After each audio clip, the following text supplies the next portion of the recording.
Hi, I'm Ben, I'm a software engineer at Dyson. And I'm Sam, a design engineer at Dyson. The James Dyson Foundation, together with Dyson engineers, have designed 40 science and engineering challenges for students. Using just cardboard and tape, we're going to design a marble run to keep the marble going for at least a minute. Do you think we could do this? Let's have a go.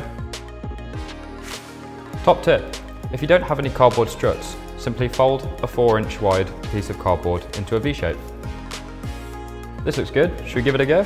Yeah, let's do it. So now you're going to place the marble at the top of the run and time how long it takes to get to the bottom. Well, that didn't take very long. Keep iterating on your design until it takes as close to 60 seconds as possible. Let's see if that's made some improvements.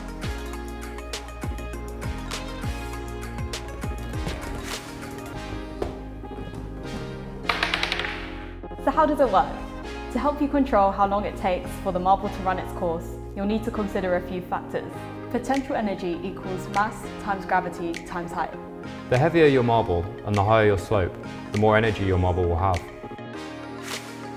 The rougher or stickier your surface, the slower your marble will go because of friction.